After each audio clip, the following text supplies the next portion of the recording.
get started now. Thank you so much, everybody, for being here, especially Minister Edmund Bartlett, and Elena Contour from the European Union. Thank you so much for being with us. I will now give the floor to Ms. Emma. She will run the call. Thank you very much, Mr. Rifai. I have a microphone, so if you want to just carry on with that one, I think you might be needing. Yeah. Does everybody have microphones? Yes. Is everybody comfortable? Sitting comfortably, then I'll begin. Thank you very much for your time, and thank you very much to the ITIC. We have about a sort of 45-50 minute window, because we're going to try and keep it snappy this morning. And I do believe that London has well, the curse of London has bitten our minister from Ethiopia. I think traffic is holding them up at the moment, but as soon as we've got them, we'll pop them straight up on the stage. So let's get going. The purpose of this next panel is attracting investments in tourism through incentive and conducive policies to build sustainable destinations. So we've got a big amount of wide, deep thinking to do in not very much time. So let's just go back a little bit to where we had COVID, a time which arguably exposed a need for joined up thinking like no other. But it's at the moment when each nation had to very quickly take its own path, closing borders, etc. As we reopen, I wonder whether we're still living in a world where borders and barriers are very much in place. For example, if you travel to one country or another, Olivia, you were mentioning that you still have to wear a mask here, you still have to do that, you still have vaccination checks everywhere. We have lots and lots of different countries working in different ways. But we also have some challenges that we need to address. We have 160 million vacancies in hospitality that need to be filled. We have communities that need to directly benefit from investment and policies, and in order for the benefits of tourism to be reaped by all. So is there an opportunity here for a joint approach, I wonder? Can we have a common vision for tourism in certain areas? So may I begin with you, Mr. Rifai? Before we start looking at the solutions, let's try and identify what the problems are first. So tell me, when you look at joined up thinking in tourism, where do you think the biggest gaps are? The biggest gap is in who we speak to, because we're speaking with each other only. So IITIC is important because it brings together the investment community, the financial community, and the tourism community.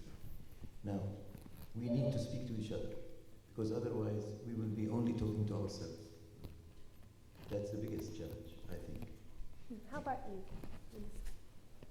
Well, I think the biggest challenge is to appreciate what has happened in real terms to tourism and travel as a result of the pandemic, or the entrepause as we call it. What has happened to the workers of the industry? What has happened to the suppliers of the industry? What has happened to the whole logistics of movement of goods and services? What has happened also to the economies of the recipient countries of tourism and the source markets? So it's an analysis that needs to be done. It's a review that is impatient of time to give an empirical base on which action can now flow. And I think that the period of uncertainty that we have endured, and in fact it's still happening, it's still great uncertainties out there. Navigating those uncertainties is the challenge. The real big challenge is how do we continue perhaps the iterative methods that have enabled us to journey through the pandemic and to reach where we are. But to recognize also that in the face of all of this, the recovery has not been linear. It's an asymmetric recovery, and the care has to be understanding that the disruptions that can flow from this recovery could be worse than the disruptions from the pandemic itself.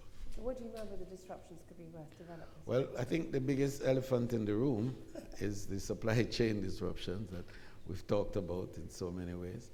But we narrow it down because we have to look at some of the more micro elements of it. And one of the areas is the human capital disruptions. To remember that in 2019, we employed 10.3% of the global workforce. And that was a little over 400 million people. And that we lost some 62 million people in the process. We must remember too that we represented about 10.5% of global GDP. And we are now at 6% of GDP. So we've lost 4% during that period. That's a huge disruption. To bear in mind also that some of the more tourism dependent regions and countries of the world had employment dependency levels of up to 89%. Aruba in the Caribbean, 89% of the workers are from tourism. New Zealand was between 20 and 25% of the workers. So that's huge. To consider what has happened to those. To consider also that more than 60% of the workers of tourism today are women. And the critical role that women play in the household, in the leadership of the household, and the resources that have been disrupted as a result of that. So I think that these are the considerations that have to be brought into the mix now as we seek to reinvent, if not reset, some people say, but recover for sure, and to recover stronger and better. By one, thank you for that. I now take a leap of technological faith, and I say that I think we can be joined by Phil Nanikaring, Minister of Environment and Tourism in Botswana online. Do we have? Or try and get them in the meantime. One thing I want to suggest to you, no, we do. Might have to hang on. We'll just be patient, and then if you could possibly bear with us with this one. So let's bring you in. The European Union prides itself on being borderless in so many ways. Free movement of people, services, goods, etc. We have this interesting thing, though, that we are talking about today about barriers in tourism. So what barriers have you spotted and gaps?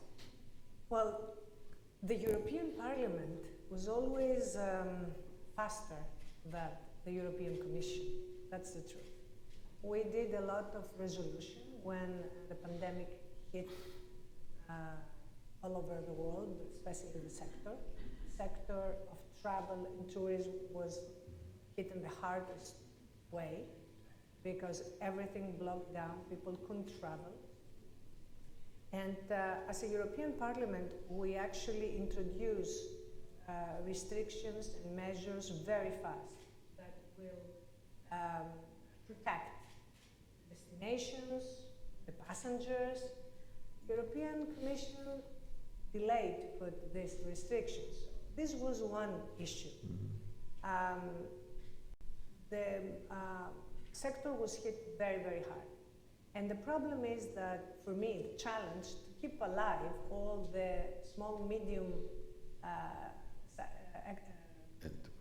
enterprises. Why?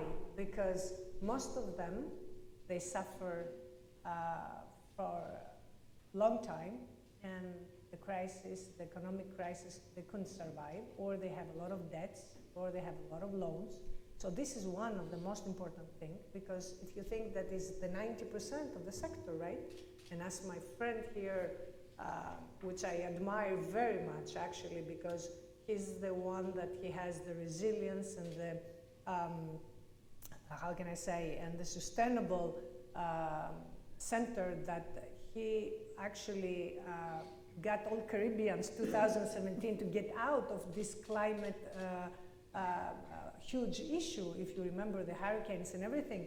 And he knows exactly what big crisis can do in tourism. He was even ready when this happened. And that's why we and Mr. Taleb Rifai in a big, how can I say, we gave him with all our hearts the award of the best Minister of Tourism of 2018. We should not forget about those things. And I'm saying that because if we have people like him in tourism, we can do so many things and we can change so many things. So as being a Minister of Tourism of Greece for long enough, I saw how lonely you can feel if you don't have the support. So 89 to 90% is the small, medium enterprises that they have to survive. This is one thing. And the second thing is to have funding. So the European Parliament asked from the European Commission in the Next Generation EU program and the recovery plan to make sure that all the member states, they will give a lot of money to be able to survive the small, medium enterprises. Another thing that was very important is, as Dr. Rifai mentioned before, the how can I say, the economic and the social sustainability, because all the communities, they have to survive, and they're not all the communities very popular. So even now that the investments start, the tourism start running, of course, as was mentioned before, much less than 2019, that was really the year of the big success of tourism. It's much less, but still started. So we hope next year will be better and the year after be better. We need to support all the new destinations, local communities, not only the popular ones. And unfortunately, with the crisis, and this is a huge challenge, and I'm closing with this, it's the energy crisis.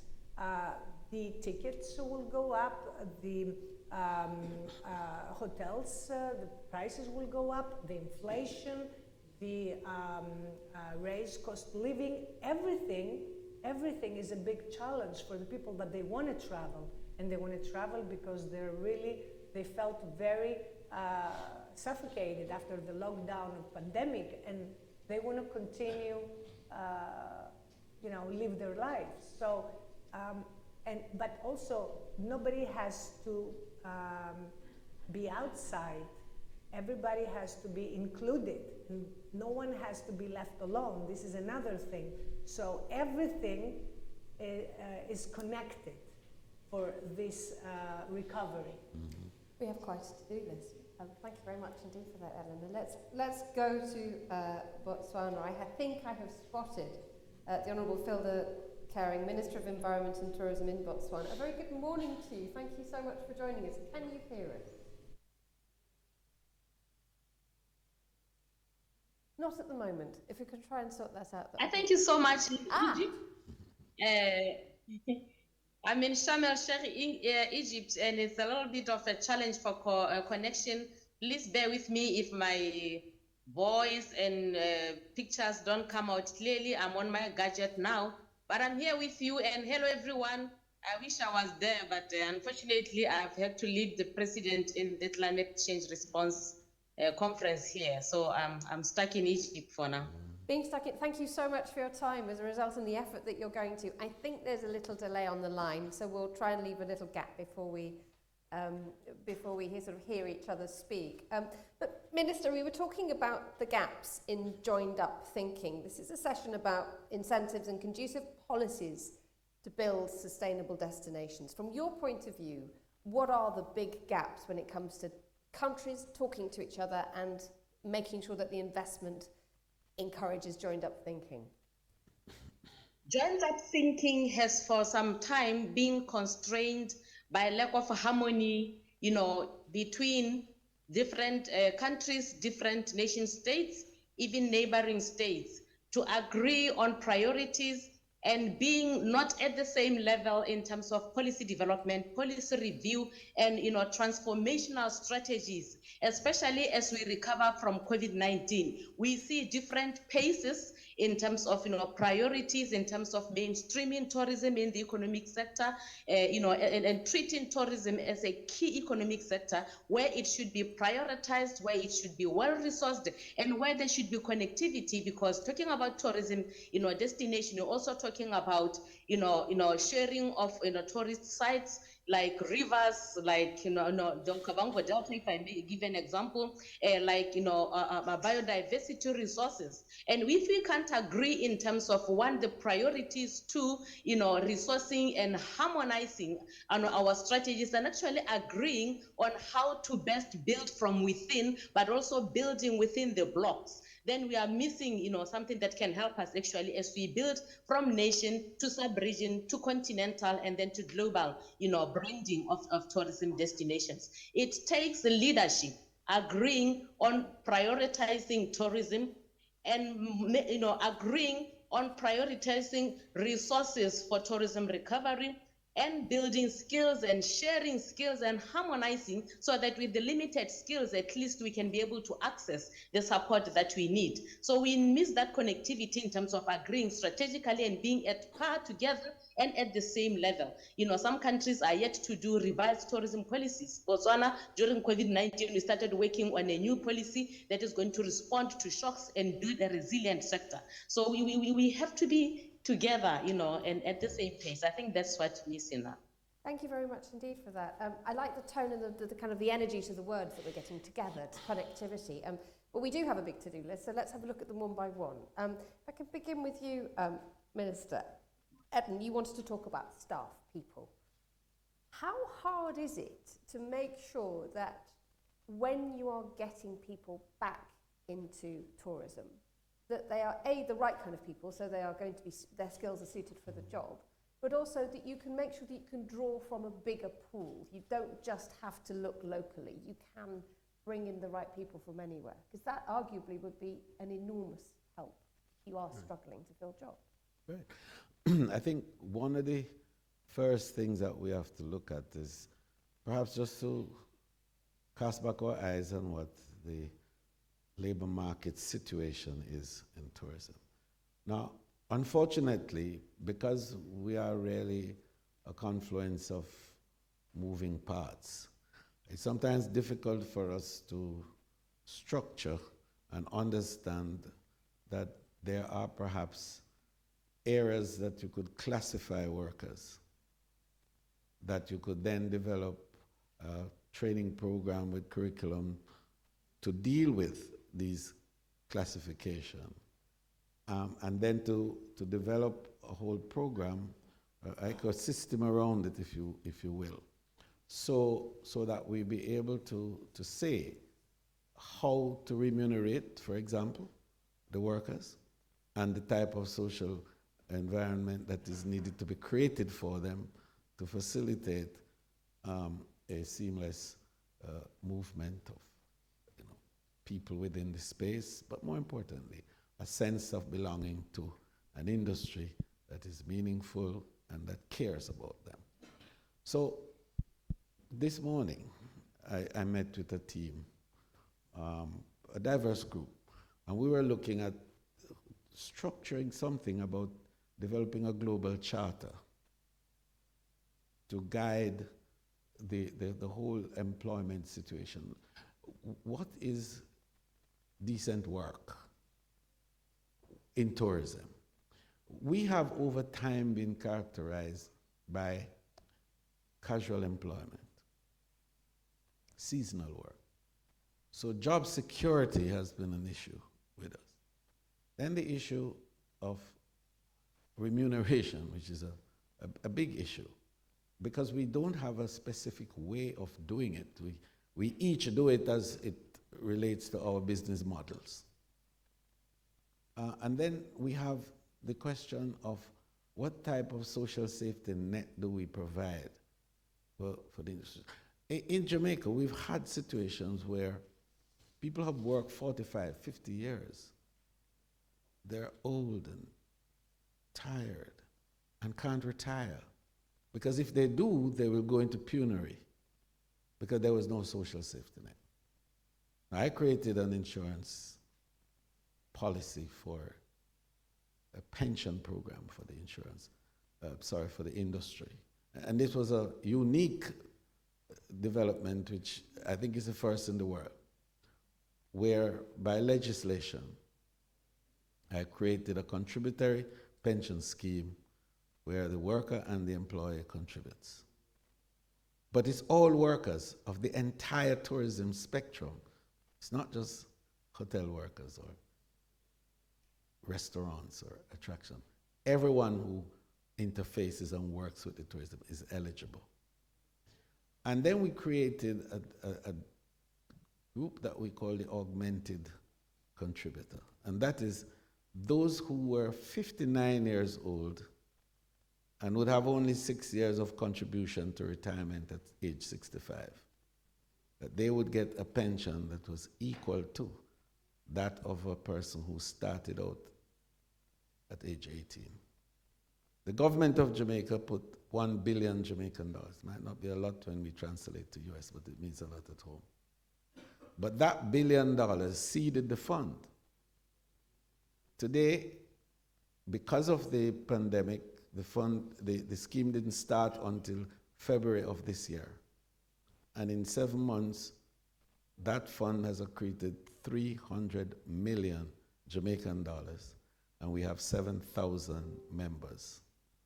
Now, what that does is to give a sense of meaning to working with tourism. It says, we care for you, but also that we care about what happened to you after your productive years have passed. So that's a Jamaican scenario, but it's not everywhere. But that we would like to have everywhere because it's the kind of thing that we think the industry needs to embrace in this new moment as we seek to reinvent ourselves. And I can see that Edmund is looking right at you when he said that. So Dr. Rifai, we have a system that we've got in place in Jamaica, but you need a few elements in place for that, don't you? You need someone like this gentleman here to hold industry's feet to the fire and say, we need to do this. We need governmental incentive. We also need the private sector to say, yes, we will contribute as well. And arguably, tourism was one of those sectors, well, if you just look at how many workers were let go during the pandemic, that the speed at which workers were shed suggested that there's actually a bit of a mistrust, a bit of trust to be rebuilt now in the private sector, isn't there? So tell me how we get that to go everywhere. Okay. What's happened in Jamaica is an ideal story, really, because it can be imitated in other places. But the fact that workers are being dismissed now, in accordance to COVID, especially airlines. You know, some of the problem of the airlines now is that they have lost some of their workers, and they can't have the entire capacity of the airlines being installed. So you have many flights that are cancelled now, many flights that are postponed. That's important because if the workers don't secure their jobs, they will never ever be productive in their giving. And to secure a job, you need to do the issue of social security, as Minister Bartlett said, in terms of decent work. So social security is very important, but more important also is the fact that you cannot dismiss anybody now only because he is lacking some of the privileges that they had before. And lack of the privileges is a very important factor. Now, how does that translate into outside things? It's the governments. The governments have to start first by implementing these measures, the social security measures and safety in the job you have. Because if you don't have the safety in the job, you never get anywhere. Now, Mr. Bartlett was talking about people that are 59 and above. Now, what about people that are working already now? They need to have security in work. They can't continue like this. And this work security is tied to and connected to government action. Unfortunately, during COVID, we had governments that did not coordinate together their actions. So governments working together are very important. Now, Elena spoke about the European Union, for example. European Union was not unified enough because you had many governments that took decisions and measures that are related to travel, the affected travel, that are different from one another. Now, tourism brings one group of people from one place to another. If these two places are not similar in their systems, they will not be tourism. Sure. Can I add something on that? Because it's very important. As I said before, we ask for the recovery plan, which the member states take, and they do a national recovery plan. Where do they put the money? We ask Commissioner Breton to give a direction, 20% to be on the tourism sector. Why? Because the tourism sector, as the minister mentioned, is the driving force for other sectors. Like, for example, Greece and Jamaica, they have huge GDP living from tourism. So there is culture, there is entertainment, there is restaurants. It's the whole hospitality sector that benefits from tourism. So all the workers, and this is so important, especially in the red season, they have not even one day off. They work very hard, and sometimes they work 12, 16, 18 hours, and I'm not joking because in Greece I can see that. So the public sector has to work together with the private sector, not only for the security, but also for the seasonal time of working, because if a worker works 6 months, then he goes to unemployment,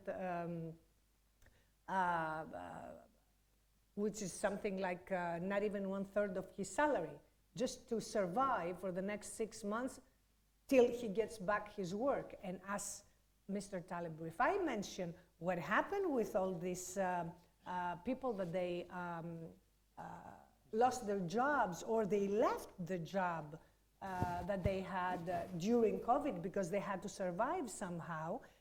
It's very important to say that this phenomenon of great resignation create a huge chaos between the countries and the traveling, and also in the same country, because, and that's why we asked this money, they should go also for the workforce, for upskilling and reskilling, because of course you can find people, but if they have no experience, they cannot serve well.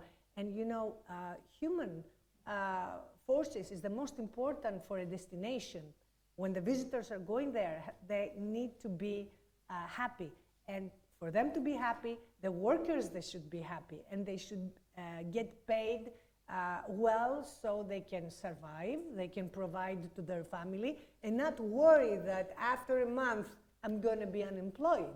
So it's a huge issue. That's why in this next generation EU, the Parliament asked, and also the recovery plan, all the member states, and this of course should happen to all over the world, but I'm talking about European Union because we know the needs, everybody to consider and change the rules about the workforce. They should get paid better, they should get work enough not to exhaust themselves, and they should remain in this sector through the year somehow if we want to provide a good service and have a hospitality that, you know, can be competitive with other countries. I think Spain might be doing something a little bit like this. From what I heard, I could be wrong, that they are making sure that if you work in a hotel, you're paid for the entire year. You work for the time it's open, but your salary is maintained. The government, that's why I said we have to work with the private sector. The government has to give incentives to the private sector to make sure that they will do this program for the workforce. Yes. Thank So if I'm, go for it. because I think this is where the charter would come in, where it's not one glove fitting all, but it's a broad framework that will give guidance as to how we behave in the work environment? What's the responsibility of the worker to the employer? What's the responsibility of the government in all of this? And so the whole idea that it is an ecosystem that has to be created with a number of key players and partners. And if we could, in this whole idea of reinventing, create some support, some intellectual support for the industry to guide it in terms of developing these labor market arrangements, I think we will be well away to making the industry more attractive, and to use a frame I think that my friend Adrana used this morning, makes it more sexy and more appealing, because, team, the hard cold facts are there are still 44 million people who left the industry who have not seen it fit to come back. And that 44 million could be a huge portion of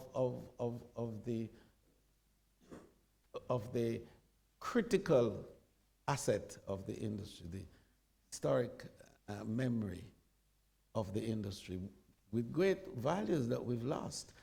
So we have that to contend with, but the next key thing that we have to contend with is the new players, because we have to be attractive. It's a new industry that is emerging. It's a new demographic that's emerging. We're talking about Generation Zers now, and I thought about Generation COVID, Generation C, I call them. It's a whole brand new set of psychographic profiles that are emerging in the market that we have to respond to. And then there's technology, which is redefining the way that experiences are now determined, created, defined. What are the new skill sets that are now going to be required to respond to these critical changes in the sector? So it's for us not a quiet moment, it's a very active moment where our minds have to really get going at epic pace to create and invent and innovate and to adapt and pivot. And that's how we're going to recover well, is if we have built in that capacity to innovate, to adapt, pivot. I think we can still get the line up from, forgive me, I'm going to get the Botswana point of view while we actually have a connection. I'm sort of seizing an opportunity here. Let's join you once again, Minister. Thank you for sticking with us on the line from Sharm el-Sheikh. But one word that comes up quite a lot in this is community. And the fact that we're trying to attract investment into countries so that new thriving tourism locations can grow and grow and grow. But when you have an enormous hotel chain that lands in a very beautiful place, yes, you have local people coming in and serving and helping and maintaining that, that hotel, but quite a lot of the money doesn't stay in the community. So, Minister, from the Botswanan point of view, how can you attract lots and lots of investment, but make sure that it stays in Botswana?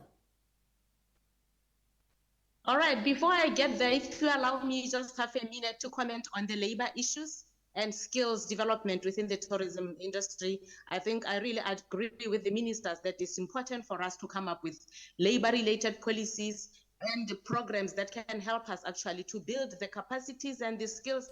But for us in Botswana, we are also working on a tripartite agreement with the private sector operators in the tourism industry and the trade unions to domesticate the decent work program of ILO, so that we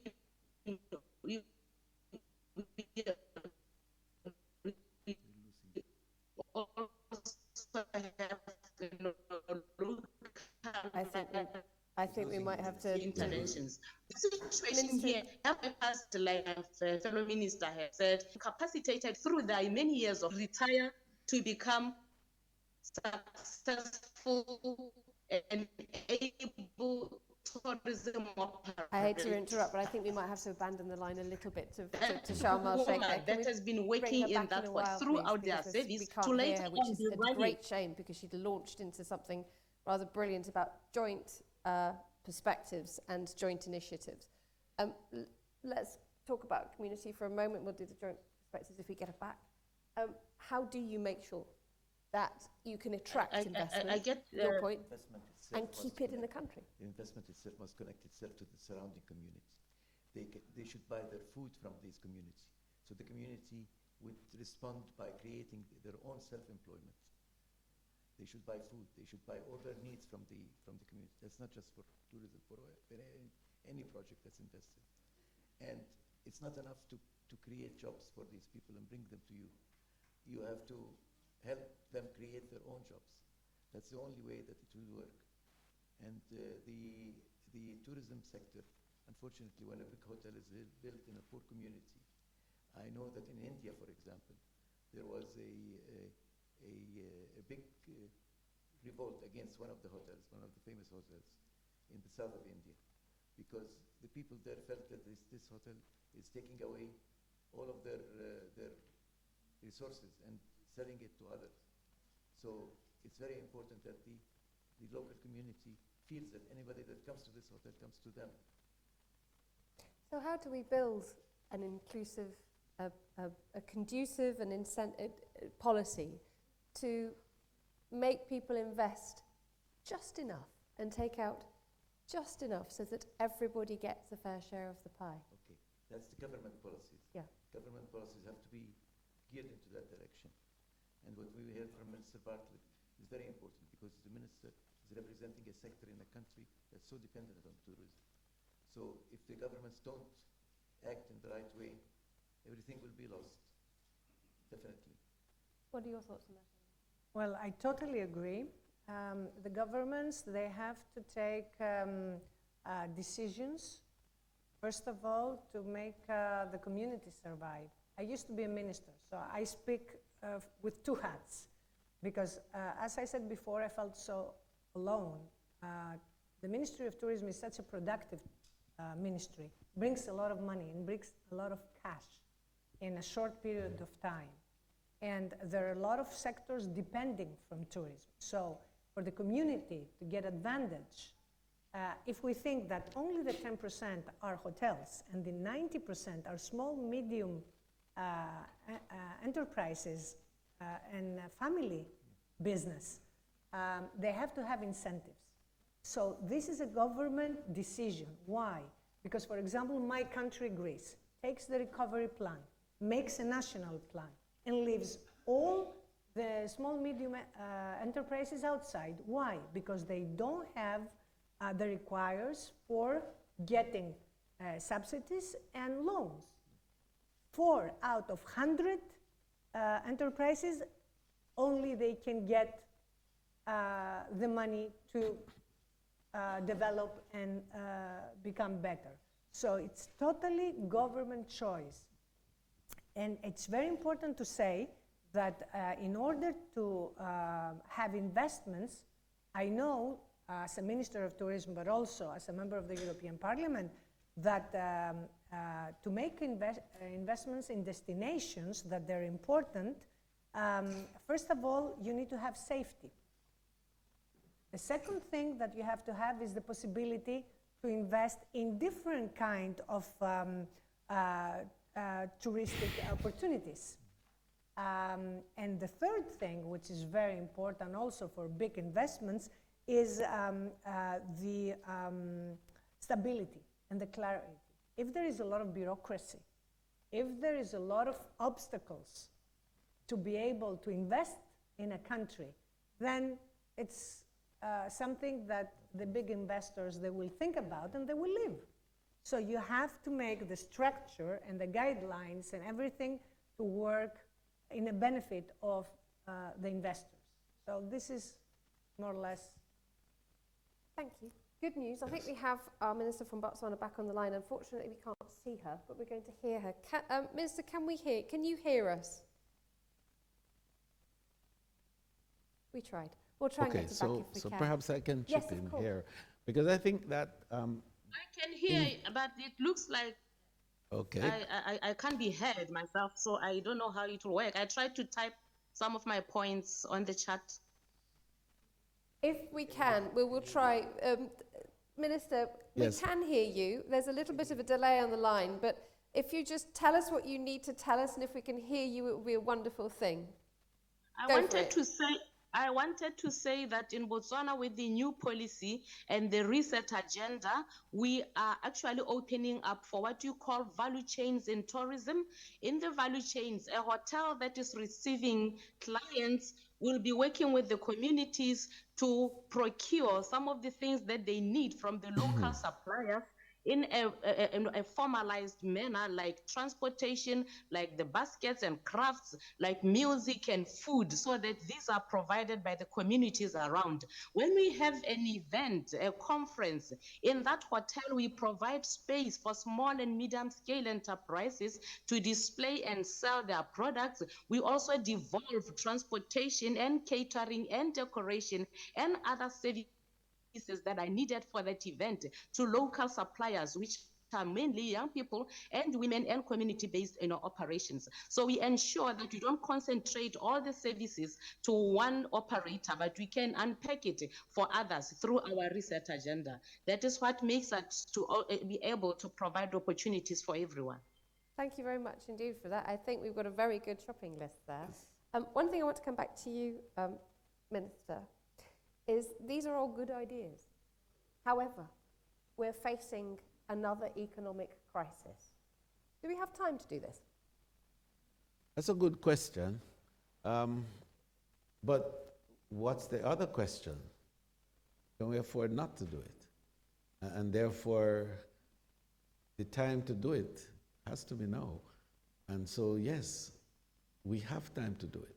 One of the things about us human beings is the capacity to adapt and to think and to innovate and to find answers. If we don't, then we will be extinct. So we are driven by that reality that we must find answers. And the pandemic showed us that even when an event that became as potentially existential as the pandemic, never before the entire world was enveloped in a single action event situation. We found answers. We then drew on our science and data. We found answers through iterations, but we found answers.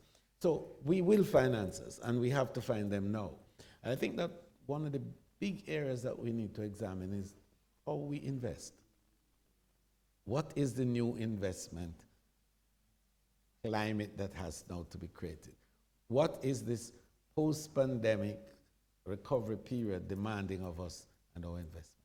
Is the investment for the investors alone, or is this now investment for, as Dr. Rafai says, the communities? Is it our investment? The issues of ESG, does that mean anything? Do we look at the environment and the social impact of our investments? We have been talking about that in ours. I have in Jamaica, and I like to give examples, because we're now looking at about 15,000 new rooms that are coming on investment between now and 2027. Next year alone, we'll bring in 3,000. But what that means is that you're going to need 20,000 more workers. What that means is that you're going to need housing accommodation for workers, because otherwise you're going to have an overrun in communities with carrying capacity issues, and then social disorder, instability, crime, and other antisocial action. So the thinking of investment has to embrace all of that. How do we enable investment to be holistic, that brings into play the social and economic realities of the communities around which the investment? And I think that that is the new order that must define how investments move. Dr. Rafai, who takes the lead on all this? Because we have good ideas flowing in. We've heard quite a few in the last 45 minutes, things that we could probably all take back to our respective homes and think about putting in place. But is it here, is it the ITIC, is it the UNWTO, is it the WHO talking about safety and COVID regulations? What the Minister said is very important, because what the Minister said is that governments are responsible for creating the environment.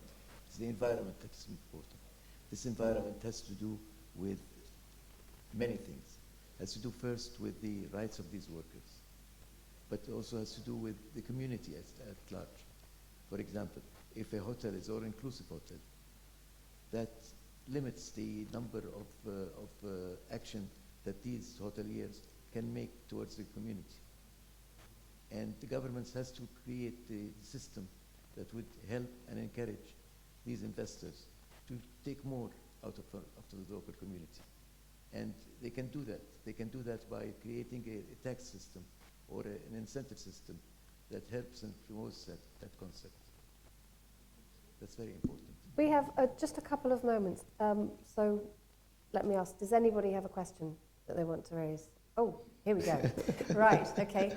If you could be brief for obvious reasons, thank you. If you'd like to introduce yourself, tell us, and stand up and ask the question.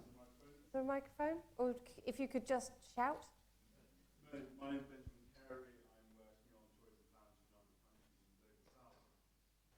All new tourism investments involve climate adaptation.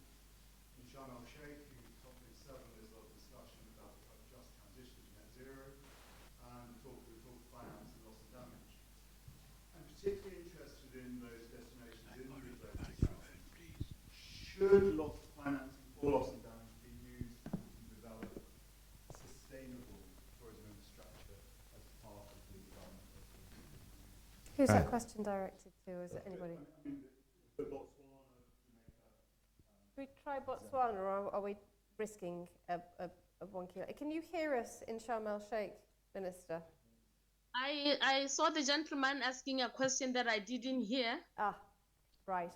Okay, maybe we. Okay, skip so straight to the you. L&D Apologies. issue is a big issue. And I think that some would try to cause a guilt trip here and there by putting the onus on, the big boys. Or in tourism, it's all of us. It's a shared responsibility because 1.4 billion of us flew across the world in 2019, for example, and more will. And we all utilize elements of the carbon creating the emissions that causes the issues of climate change that we're discussing. So the focus must be on how do each of us have a chance to put back.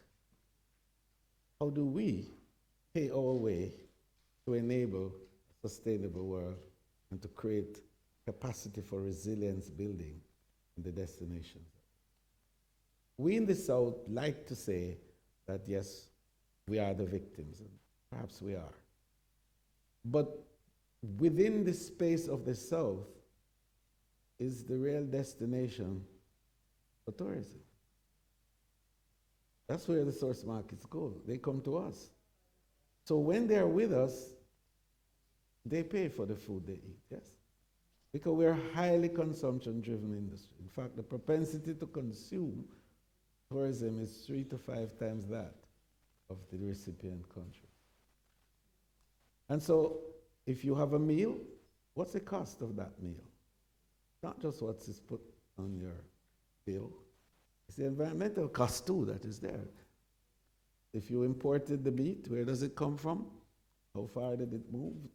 What was the emission, the carbon emission for the airplane that brought it, or the ship that brought it into the place, et cetera, et cetera. So we can apply a tip, an environmental tip, or in my books, we call it a resilience tip. And that tip, which would be 1% or 2% or 3% or whatever, goes into a fund which then goes back for mitigation and adaptation and resilience building in the destination.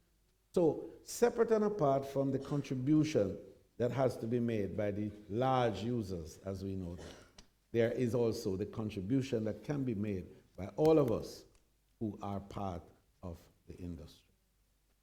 Thank you for that, and thank you very much for your question.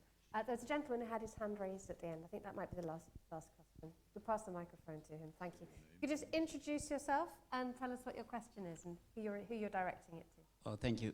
My name is Maurice Kusotera. I'm from Polar Plus Healthcare Limited here in the UK. and also African Tourism Showcase. So I'd like to thank, firstly, I would like to thank Dr. Talib Rifai for supporting us with the initiative of the African Tourism Showcase, which we created.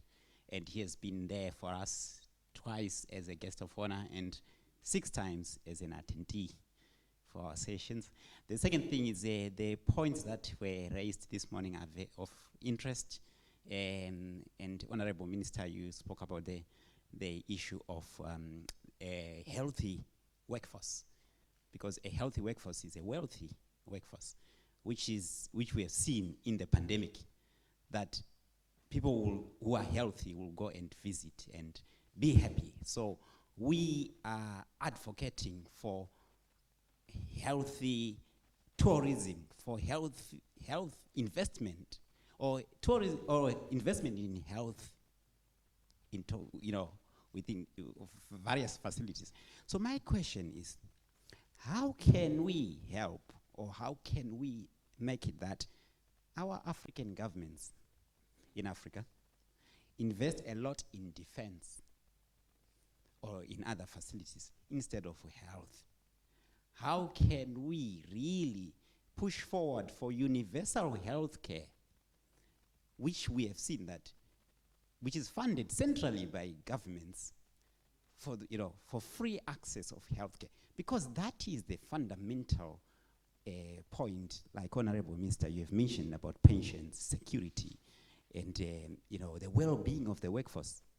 And how can we take this to Africa? That is the question. Thank you very much. Thank you very much for your question. This has suddenly become rather lively. So, Eleanor, do you want to take a look at that? Because obviously, as a representative in a group of 27 member states, you have a certain amount of budget, you have priorities. What would your response to that gentleman? Well, I totally agree that health is much more important, but also security is very important. So each country make her choices. It depends how many friends has and how many enemies has. So I cannot say that is the same for everybody. For example, Greece has a neighbor that is not that friendly and attacks all the time. So we must be verbally attacks. So we have to be ready and have a good defense system. But of course, we cannot avoid to have a good, healthy system. So the government takes a decision. Now, a country like Germany maybe invest much more, used to invest much more in health issues, but now, and not in defense, but this year, what is happening in Ukraine and Russia, you see, spent more, I think, 200 million in defense. So it depends. I totally agree that the core of our policies should be people. So health, it's very important, but also security, it's very important. So each country, I think, depends on their needs. And unfortunately, I want to close with this war that is happening right now and creates also huge problems all over the world, not only in Europe, with the energy crisis. Show us that we have to have a balance, not only as a European Parliament or European Union, but also all over the world, global balances, because what is most important really? The human life and security, or goods? Thank you very much indeed for that. I think we've run out of time. So thank you so much to my panel, to the Honourable Edwin Bartlett, Minister of Tourism from Jamaica, thank you. Phil Denani Karang on the line from Sharm el Sheikh, if you can still hear us, heartfelt thanks to you and your sterling efforts. Elena Kuntura, Member of the European Parliament, and also Dr. Talib Rifai. Thank you so much for your time. I think that brings us to the end of the session. Thank you so much.